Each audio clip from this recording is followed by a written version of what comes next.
ഓർമ്മയ്ക്കായി ഭാഗം 61. എന്തായാലും അങ്കിള് വരട്ടെ, നമുക്ക് സംസാരിക്കാം. എന്നിട്ട് അങ്കിളിൻ്റെ തീരുമാനം പോലെ തന്നെ നടക്കട്ടെ. കാരണം അക്കാര്യം കൈകാര്യം ചെയ്യാം എന്ന് പറഞ്ഞിരിക്കുന്നത് അങ്കിളല്ലേ. നമ്മൾ അതിൽ അഭിപ്രായം പറയണോ? എൽദോ ചോദിച്ചു. അവരുടെ കൊച്ചിൻ്റെ വിവാഹം ആർഭാടമായിട്ട് അവർ നടത്തുന്നു. അതിൽ നമ്മൾ എതിരഭിപ്രായം ഒന്നും പറയാൻ നിൽക്കണ്ട, വല്യപ്പച്ചൻ പറഞ്ഞു. എന്നാൽ ഇതെല്ലാം കേട്ട് സഹിക്കാൻ പറ്റാതെ നിൽക്കുന്നുണ്ടായിരുന്നു കൊച്ചപ്പച്ചനും അയാളുടെ മക്കളും മരുമക്കളും എല്ലാം.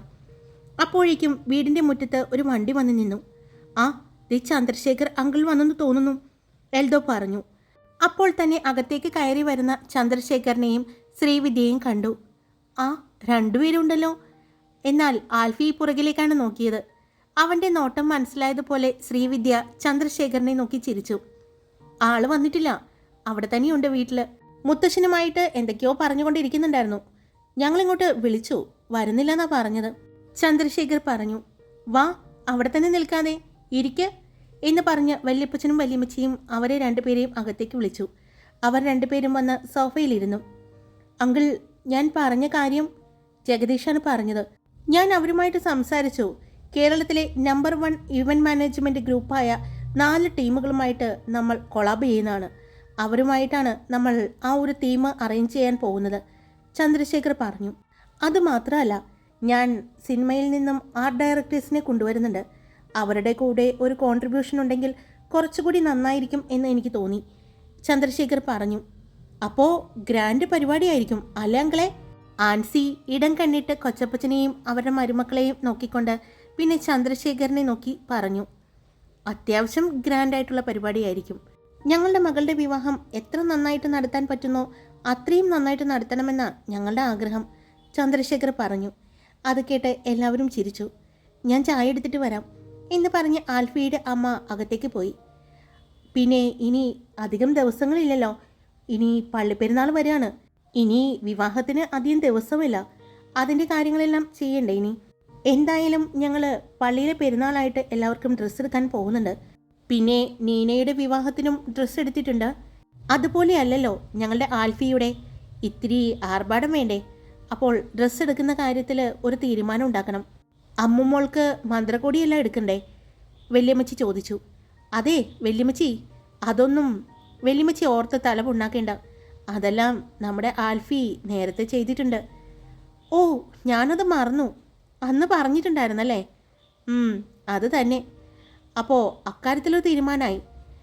ആൻറ്റി, അമ്മുവിന് എങ്ങനത്തെ ഡ്രസ്സ് എടുക്കുന്നത്? വൈറ്റ് സാരിയോ ഗൗണോ അങ്ങനെ എന്തെങ്കിലും അവൾ പറഞ്ഞിട്ടുണ്ടോ? ശ്രീവിദ്യയോട് ആൻസി ചോദിച്ചു. അതൊന്നും അവൾ എന്നോട് പറഞ്ഞിട്ടില്ല. നിങ്ങളുടെ ഇഷ്ടത്തിന് വിട്ടു വന്നിരിക്കുക. എന്താണെന്ന് വെച്ചാൽ നിങ്ങളെല്ലാവരും കൂടി തീരുമാനിച്ചാൽ മതി. പിന്നെ മോളുടെ വെഡ്ഡിങ് ഡ്രസ്സ് ഡിസൈൻ ചെയ്യാനായിട്ട് ഞാനൊരു ഡിസൈനറോട് പറഞ്ഞിട്ടുണ്ട്. ആൾ വരും. അപ്പോൾ നിങ്ങൾക്ക് ഇഷ്ടമുള്ളത് പറഞ്ഞു കൊടുത്താൽ മതി, ചന്ദ്രശേഖർ പറഞ്ഞു. ആയിക്കോട്ടെ എങ്കിലേ, എന്നാൽ പിന്നെ അക്കൂട്ടത്തിൽ ഞങ്ങൾക്കും കൂടി ഉള്ളത് ഡിസൈൻ ചെയ്താലോ എന്ന് ജൂലി ചോദിച്ചതും, അത് വേണ്ട, അത് കല്യാണപ്പെണ്ണിനുള്ളതാണ്. അതിനിടയിൽ കൂടി നിങ്ങളുടെ വസ്ത്രങ്ങളും കൂടി അവരോട് ചെയ്യാൻ പറയണ്ട, ജൂലിയുടെ അമ്മ പറഞ്ഞതും അവൾ അമ്മയെ ഒന്ന് നോക്കി. അത് കുഴപ്പമില്ല, ഞാൻ എല്ലാവർക്കും ഉള്ളത് ഡിസൈൻ ചെയ്യാൻ അവരോട് പറഞ്ഞിട്ടുണ്ട്. നിങ്ങളുടെ ഇഷ്ടം പറഞ്ഞു കൊടുത്താൽ മാത്രം മതി, ബാക്കിയെല്ലാം അവർ ചെയ്തോളും, ശ്രീവിദ്യ പറഞ്ഞു. കണ്ടോ, അതാണ് ഞങ്ങളോട് സ്നേഹമുള്ള ആൻറ്റിയാണ് കേട്ടോ, അല്ലാതെ ഞങ്ങളുടെ അമ്മമാരെ പോലെ മൂരട്ട് സ്വഭാവമല്ല, ജൂലി പറഞ്ഞു. അതേടി, ഞങ്ങൾക്ക് മൂരട്ട് സ്വഭാവം തന്നെയാ. കാരണം എന്താണെന്നറിയോ? ശ്രീവിദ്യയ്ക്ക് നിങ്ങളുടെ തനി സ്വഭാവം അറിയില്ല. നിങ്ങളുടെ തനി സ്വഭാവം ശ്രീവിദ്യ അറിഞ്ഞാൽ പിന്നെ ഈ 7 അയലത്ത് ശ്രീവിദ്യ വരില്ല. പിന്നെ മോളെ ഇങ്ങോട്ട് കെട്ടിച്ചയക്കണോ എന്നുകൂടി ഒന്നുകൂടി ആലോചിക്കും കേട്ടോ, ജൂലിയുടെ അമ്മ പറഞ്ഞതും അവൾ അമ്മയെ ഒന്ന് മുഖമുരട്ടി കാണിച്ചു. അത് കേട്ട് എല്ലാവരും ചിരിച്ചു. അപ്പോഴേക്കും അവർക്കുള്ള ചായയുമായിട്ട് ആൽഫിയുടെ അമ്മച്ചിയും പലഹാരങ്ങളുമായിട്ടും വന്നു. എല്ലാവരുടെ മുന്നിലേക്കും വച്ചു കൊടുത്തു. എല്ലാവരും അത് കഴിച്ചുകൊണ്ടിരിക്കുമ്പോഴാണ് ശ്രീവിദ്യ, ഞങ്ങൾ ഇപ്പോൾ വന്നത് മറ്റൊരു കാര്യം പറയാൻ വേണ്ടിയാണ് എന്ന് പറഞ്ഞ് ശ്രീവിദ്യ എല്ലാവരെയും നോക്കി. പിന്നെ ചന്ദ്രശേഖരനെയും. എന്താ എന്താ മോൾക്ക് പറയാനുള്ളത്? വല്യപ്പച്ചൻ ചോദിച്ചു. അത് പിന്നെ വല്യപ്പച്ച, ഇവിടുത്തെ മിന്നുകെട്ടും വിവാഹ റിസപ്ഷനും കഴിഞ്ഞു കഴിഞ്ഞാൽ ഹൈദരാബാദ് ഞങ്ങളൊരു ഫംഗ്ഷൻ വെച്ചിട്ടുണ്ട്. ആ ഫംഗ്ഷന് എല്ലാവരെയും ക്ഷണിക്കാൻ വേണ്ടി കൂടി ഞങ്ങൾ വന്നത്, ശ്രീവിദ്യ പറഞ്ഞതും ഹൈദരാബാദോ? വല്യമ്മച്ചി ചോദിച്ചു. അതെ, ഞങ്ങൾ അവിടെയായിരുന്നല്ലോ കൂടുതലും. അപ്പോൾ അവിടെ കുറച്ച് ഫ്രണ്ട്സുണ്ട്. പിന്നെ എൻ്റെയും ചന്ദ്രുവിൻ്റെയും സഹപ്രവർത്തകർ, അങ്ങനെ കുറച്ച് പേർക്കുള്ള ഒരു ഫംഗ്ഷനാണ്. ഏകദേശം ഒരു 1000-1500 പേര് വരുന്ന ഒരു ഫംഗ്ഷനാണ് ഞങ്ങൾ നടത്താൻ ഉദ്ദേശിക്കുന്നത്. പിന്നെ ഞങ്ങളെ ബിസിനസ് സുഹൃത്തുക്കൾ, അങ്ങനെ എല്ലാവരും ഉണ്ട്. എല്ലാവർക്കും വേണ്ടിയുള്ളൊരു ഫംഗ്ഷനാണ്. അപ്പോൾ ഇവിടുന്ന് എല്ലാവരെയും അങ്ങോട്ട് ക്ഷണിക്കാനാണ് ഞങ്ങൾ വന്നത്. ആൽഫിയും അമ്മുവും വിവാഹം കഴിഞ്ഞ പിറ്റേ ദിവസം വൈകിട്ട് അങ്ങോട്ട് തിരിക്കണം. അത് കഴിഞ്ഞ് പിറ്റേ ദിവസമാണ് അവിടെ ഫംഗ്ഷൻ വെച്ചിരിക്കുന്നത്. അപ്പോൾ ഇവരുടെ കൂടെ തന്നെ നമുക്ക് പോകാനുള്ള അറേഞ്ച്മെൻറ്റ്സും ഞങ്ങൾ ചെയ്യട്ടെ എന്ന് ചോദിക്കാൻ വേണ്ടിയാണ് ഞങ്ങൾ വന്നത്. ചന്ദ്രശേഖരനാണ് പറഞ്ഞത്. അതെയോ? ഇവിടെ ഇപ്പോൾ എല്ലാവരും ഇല്ലേ, എല്ലാവരുടെയും അഭിപ്രായം ചോദിക്കാമെന്ന് കരുതി ശ്രീവിദ്യ പറഞ്ഞു. ഞങ്ങൾക്ക് എന്താ എതിരഭിപ്രായം ഒന്നുമില്ല, അത് നല്ല കാര്യം തന്നെയാണ്. എന്താ നിൻ്റെ അഭിപ്രായം? ആൽഫിയുടെ അപ്പച്ചനോട് വലിയപ്പച്ചൻ ചോദിച്ചു. ഞങ്ങൾക്ക് കുഴപ്പമൊന്നുമില്ല അപ്പച്ച, അവരുടെ ഇഷ്ടമല്ലേ, ആൽഫിയുടെ അപ്പച്ചൻ പറഞ്ഞു. എന്നാൽ പിന്നെ പ്രത്യേകിച്ചൊന്നും നോക്കാനില്ല. അപ്പോൾ ഇവിടുത്തെ മിന്നുകെട്ട് കഴിഞ്ഞ് 2 ദിവസം കഴിഞ്ഞ് ഹൈദരാബാദ് വെച്ച് ഫംഗ്ഷൻ അല്ലേ, വല്യപ്പച്ചൻ ചോദിച്ചു. അതെ. ഓക്കെ, ഞങ്ങൾക്ക് കുഴപ്പമൊന്നുമില്ല, അതിന് വേണ്ട കാര്യങ്ങൾ ചെയ്തോളൂ, വല്യപ്പച്ചൻ പറഞ്ഞു. അപ്പോൾ നമ്മൾ ഹൈദരാബാദ് പോവാണോ? സൈനോരയും ജോലിയും ആൻസിയും കയ്യിൽ പിടിച്ചുകൊണ്ട് സന്തോഷത്തോടെ ചോദിച്ചു. എനിക്ക് എന്താഗ്രഹമായിരുന്നെന്നറിയോ ഹൈദരാബാദ് പോകണമെന്ന്. ഓട്ടിച്ച് പൊളിക്കാം എന്തായാലും. പിന്നെ ഒരു കാര്യം ഞങ്ങൾ പറഞ്ഞേക്കാം, ഹൈദരാബാദ് ചെന്ന് കഴിഞ്ഞാൽ പിറ്റേ ദിവസം തന്നെ വരണമെന്ന് പറഞ്ഞ് വാശി പിടിക്കരുത് കേട്ടോ. 2 ദിവസം അവിടെ നിന്ന് അവിടെയെല്ലാം ഒന്ന് കണ്ടിട്ട് വേണം ഞങ്ങൾക്ക് തിരിച്ചു പോരാൻ. അതിന് സമ്മതിക്കണം, എന്നാലേ ഞങ്ങൾ അതിൽ പങ്കെടുക്കൂ. വാശിയോടെ ആൻസി അമ്മച്ചിയെയും അപ്പച്ചനെയും നോക്കിക്കൊണ്ട് പറഞ്ഞതും, നീ പങ്കെടുക്കണമെന്ന് ഞങ്ങൾക്ക് ഒരു നിർബന്ധവുമില്ല കേട്ടോ, ആൻസിയുടെ അമ്മച്ചി പറഞ്ഞതും, അമ്മച്ചി അവൾ ചെറു പിണക്കത്തോടെ വിളിച്ചതും, അതിനു വേണ്ട കാര്യങ്ങളെല്ലാം ഞങ്ങളവിടെ ചെയ്തിട്ടുണ്ട്. 2-3 ദിവസം അവിടെ നിൽക്കാം. നമ്മുടെ വീട് അവിടെയുണ്ട്. 1-2 വീടുണ്ട്. അവിടെ നിന്ന് നിങ്ങൾക്ക് എത്ര ദിവസം വേണമെങ്കിലും ഹൈദരാബാദ് ചുറ്റിക്കറങ്ങിയിട്ട് തിരിച്ചു വന്നാൽ മതി, ശ്രീവിദ്യ പറഞ്ഞു. അപ്പോൾ നിങ്ങളിനി എവിടെയാണ് സെറ്റിലാവാൻ ഉദ്ദേശിക്കുന്നത്? ഇവിടെയാണോ അല്ലെങ്കിൽ ചെന്നൈയിലോ ഹൈദരാബാദോ എവിടെയാണ് തീരുമാനിച്ചിരിക്കുന്നത്? ശ്രീവിദ്യയെ നോക്കിക്കൊണ്ട് ആൽഫിയുടെ അമ്മച്ചി ചോദിച്ചു. ഇനി ഇവിടെയാണ്. ഇവിടം വിട്ട് വല്ലപ്പോഴുമുള്ള ഒരു യാത്രകളേ ഉള്ളൂ. ഇതുപോലെ എന്തെങ്കിലും ബിസിനസ്സിൻ്റെ ആവശ്യത്തിനോ അല്ലെങ്കിൽ മ്യൂസിക്കിൻ്റെ ആവശ്യത്തിനോ മാത്രമേ ഞങ്ങളിനി മറ്റു സ്ഥലത്തേക്കുള്ളൂ. ഇവിടെ തന്നെ കൂടാമെന്നാണ് ഞങ്ങൾ രണ്ടുപേരും തീരുമാനിച്ചിരിക്കുന്നത്, ശ്രീവിദ്യ ചന്ദ്രശേഖരനെ നോക്കിക്കൊണ്ട് പറഞ്ഞു. നന്നായി, മോളും മരുമോനും എല്ലാം ഇവിടെ തന്നെയല്ലേ? അപ്പോൾ ഇവിടെ തന്നെ നിന്നാൽ മതി. നിങ്ങൾക്ക് എപ്പോൾ വേണമെങ്കിലും ഇങ്ങോട്ട് വരാലോ. അവർക്ക് അങ്ങോട്ട് പോവുകയും ചെയ്യാം. ഇനി മക്കളും കൊച്ചുമക്കളും എല്ലാമായിട്ട് ഇവിടെ അങ്ങ് കൂടാം അല്ലേ, വല്യമ്മച്ചി പറഞ്ഞതും. കല്യാണം കഴിഞ്ഞിട്ടില്ല, അതിനു മുമ്പ് കൊച്ചുമക്കളായോ? ആൻസി പതിയെ പറഞ്ഞതും. നമ്മുടെ ആൽഫിച്ചായനല്ലേ, പറയാൻ പറ്റില്ല, ജോലി പതിയെ പറഞ്ഞതും. എന്താ അവിടെ ഒരു സ്വകാര്യം പറച്ചില്? ചന്ദ്രശേഖർ ചോദിച്ചു. ഒന്നുമില്ല, ചുമ്മാ. അല്ലെങ്കിലേ അമ്മുവിന് അവിടുത്തെ ഫംഗ്ഷനുള്ള ഡ്രസ്സോ? അതും ഇപ്പോൾ പറഞ്ഞ ഡിസൈനേഴ്സ് തന്നെയാണ് റെഡിയാക്കുന്നത്. അമ്മുവിന് മാത്രമല്ല, ആൽഫിക്കുള്ളതും അവർ തന്നെയാണ് റെഡിയാക്കുന്നത്. പിന്നെ നമുക്കെല്ലാവർക്കും കളർ കോഡ് അങ്ങനെ എന്തൊക്കെയോ പറയുന്നുണ്ട്, അതെല്ലാം അമ്മുവിൻ്റെ ഭാഗത്തേക്ക് വിട്ടുകൊടുത്തിരിക്കുകയാണ്, ചന്ദ്രശേഖർ പറഞ്ഞു. അതെയോ? എന്നാൽ പിന്നെ ഞങ്ങൾ തീരുമാനിച്ചോളാം, ആൻസി പറഞ്ഞതും. അമ്മുവാണ് തീരുമാനിക്കാമെന്ന് പറഞ്ഞത്, നിങ്ങളല്ല, ജഗദീഷ് പറഞ്ഞു. അമ്മു തീരുമാനിക്കണമെങ്കിൽ അതിൻ്റെ തീരുമാനം ബ്രെയിനും ഞങ്ങൾ എടുക്കണം കേട്ടോ, ആൻസി പറഞ്ഞതും.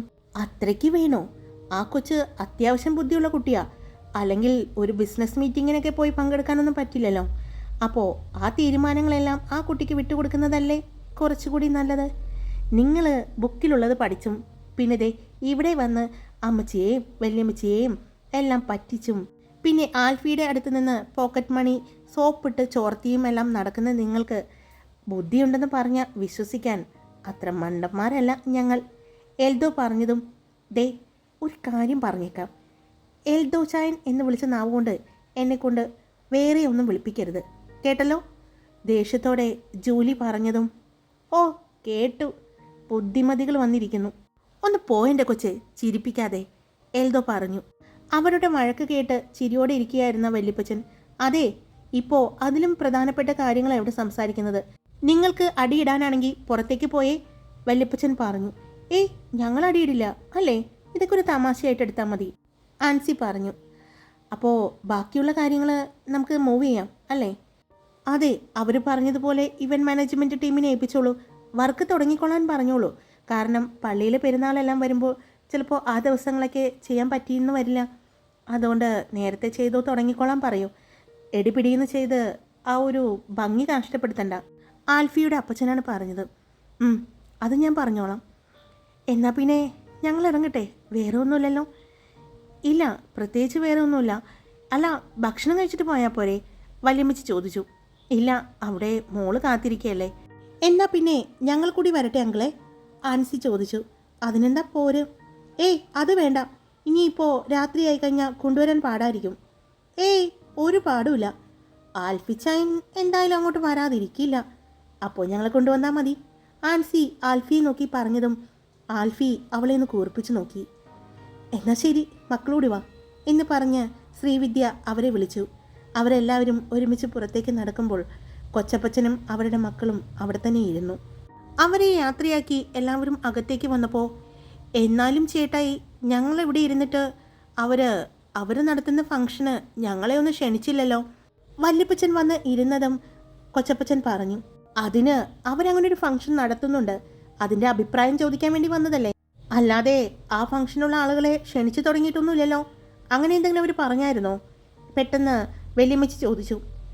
ഇല്ല, അങ്ങനെയൊന്നും ഞങ്ങൾ കേട്ടില്ല പറഞ്ഞത്, ആൽഫിയുടെ അപ്പച്ചനാ പറഞ്ഞത്.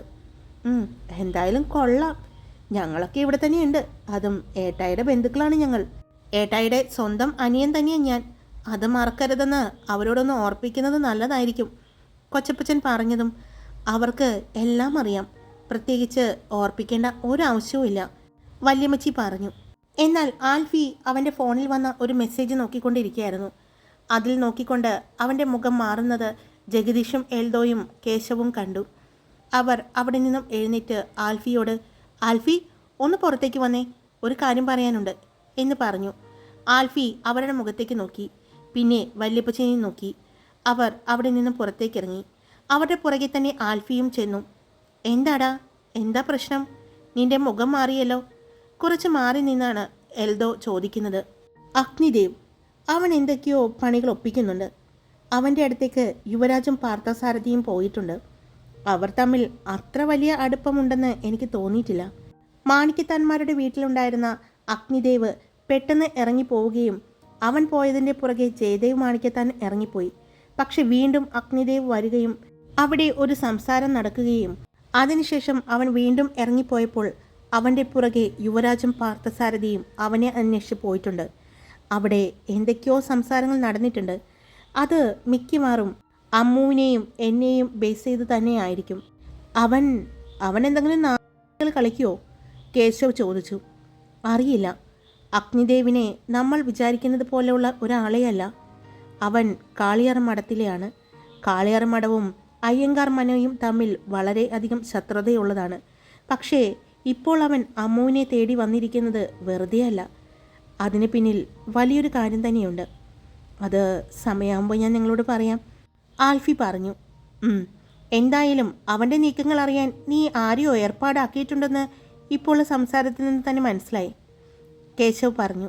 ഉണ്ട്, കാളിയർ മഠം കൂടാതെ അഗ്നിദേവ് ഇവിടെ നമ്മുടെ നാട്ടിൽ ഒരു വീട് പണിയുന്നുണ്ട്. അവിടേക്കാണ് അഗ്നിദേവ് പോയിരിക്കുന്നത്. അവൻ്റെ പുറകെ തന്നെ യുവരാജും പാർത്ഥസാരഥിയും ഉണ്ട്. എല്ലാവരും കൂടി എനിക്കിട്ട് പണിയാനുള്ള പരിപാടിയാണെന്ന് മനസ്സിലാകുന്നുണ്ട്. പക്ഷേ കാര്യമറിയാതെ ആട്ടം കാണുന്നവരാണ് അവർ. അതുകൊണ്ട് അത് നടക്കട്ടെ. എവിടം വരെ പോകുമെന്ന് ഞാനൊന്ന് നോക്കട്ടെ. ആൽഫി പുഞ്ചിരിച്ചുകൊണ്ട് മീശ രണ്ട് തുമ്പും കയറ്റി വെച്ചുകൊണ്ട് പറഞ്ഞു. എന്താണ് ആൽഫി, അത്രയ്ക്ക് ഇമ്പോർട്ടൻ്റ് ആയ കാര്യമാണോ? ഇമ്പോർട്ടൻ്റ് ആയ കാര്യമാണോ എന്ന് ചോദിച്ചാൽ അതെ, അത്രയ്ക്ക് ഇമ്പോർട്ടൻ്റ് ആയ കാര്യമാണ്. എൻ്റെ പെണ്ണിനെ സംബന്ധിച്ച കാര്യം ഈ ആൽഫിക്ക് എത്രമാത്രം ഇമ്പോർട്ടൻ്റ് ആയിരിക്കുമെന്ന് നിങ്ങൾക്ക് ഊഹിക്കാലോ, ആൽഫി പറഞ്ഞു. അപ്പോൾ അവൻ്റെ ലക്ഷ്യം അമ്മു തന്നെയാണോ ഇപ്പോഴും, ആൽഫി? ജഗദീഷ് ചോദിച്ചു. അവൻ്റെ ലക്ഷ്യം ഇപ്പോഴും നല്ല, എപ്പോഴും അപർണ തന്നെയാണ്. പക്ഷേ അത്രയും പറഞ്ഞ് ആൽഫി ഒന്ന് ചിരിച്ചു. എന്താടാ ഒരു പക്ഷേ? അതാ ഞാൻ പറഞ്ഞത്, ഒരു കാര്യമുണ്ട്, പക്ഷേ അത് പിന്നെ പറയാമെന്ന്. ആൽഫി പറഞ്ഞു. ഹായ്, എല്ലാവരും സുഖമായിട്ടിരിക്കുന്നോ? ഈ സ്റ്റോറിയിൽ ഒരു വമ്പൻ ട്വിസ്റ്റ് വരുന്നുണ്ട്. അത് എന്താണെന്ന് ഈ സ്റ്റോറി കേട്ട് ആർക്കെങ്കിലും ഒരു ഊഹമുണ്ടെങ്കിൽ കമൻറ്റ് ചെയ്തോളൂ കേട്ടോ. നിങ്ങൾക്ക് എന്താണ് തോന്നുന്നത്? എന്ത് ട്വിസ്റ്റാണ് ഞാൻ കൊണ്ടുവരാൻ പോകുന്നത് എന്ന് ഊഹമുണ്ടെങ്കിൽ ഒന്ന് പറഞ്ഞോളൂ കേട്ടോ. പിന്നെ രാവിലെ മുതൽ നല്ല മഴയാണേ. അതുകൊണ്ട് നമ്മൾ സ്റ്റുഡിയോയിലൊന്നും വെച്ചല്ലല്ലോ വോയിസ് കൊടുക്കുന്നത്, നമ്മുടെ വീട്ടിൽ വെച്ചല്ലേ. അതുകൊണ്ട് വോയിസിൽ മുഴുവനും മഴയുടെ ശബ്ദം ഉണ്ടാകും. അതുകൊണ്ടാണ് ഞാൻ സ്റ്റോറി ഇവിടെ വെച്ച് നിർത്തുന്നത്. അപ്പോൾ ബാക്കിയുള്ള ഭാഗങ്ങളുമായിട്ട് നാളെ കാണാം. ഞാൻ പറഞ്ഞതുപോലെ നിങ്ങളുടെ അഭിപ്രായങ്ങൾ കമൻറ്റ് ചെയ്യാനും സ്റ്റോറി ഇഷ്ടപ്പെട്ടാൽ ലൈക്ക് ചെയ്യാനും പിന്നെ സബ്സ്ക്രൈബ് ചെയ്യാതെ കേൾക്കുന്നവരുണ്ടെങ്കിൽ സബ്സ്ക്രൈബ് ചെയ്യാനും മറക്കല്ലേ. Love you all. It's me Karthika.